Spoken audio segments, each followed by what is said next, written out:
you're competing with not just all the best songwriters in Nashville, you're now competing with the singer-songwriters who are the stars. Back when I started this over 15 years ago, hardly any of the Nashville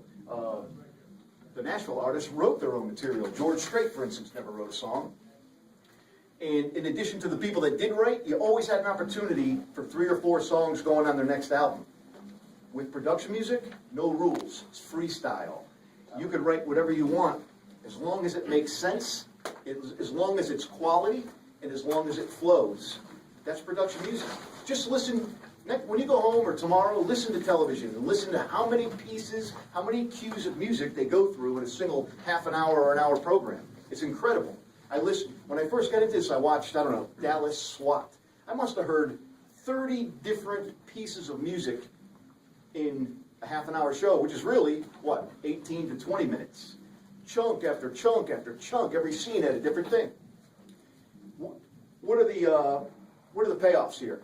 I was on a forum talking with a bunch of people, and a guy chimed in. He said, I had a 12 to 20 second cue that was used on NBC Dateline for 1 season, which I think was 12 or 18, maybe 12 or 16 episodes. He said they used this production music cue that I wrote to go out to commercial, to go from one scene to the next if there was a twist in the plot of the crime they were investigating, and then to come back from commercial as Brian Williams was explaining where they were going or where they were coming from.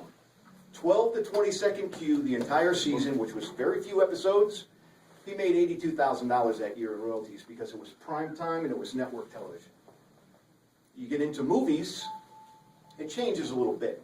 If you get into a film, a trailer, if they're using background, if they're using theme music in a film, feature film in the United States, you're going to get an upfront sync fee, which you're likely going to split with your music library, and that's going to be the end of it, unless it goes to soundtrack or it gets later played on regular television, which you'll be paid because why? You're a part of a performing rights organization, and the music supervisor has submitted a cue sheet to show that you had music on that movie that's now being televised. But make sure you understand, with movies, feature films, going to theaters, BMI, ASCAP don't monitor the playing of movies, how many times it played, what time it played, how many theaters it was in. You're just going to get paid up front.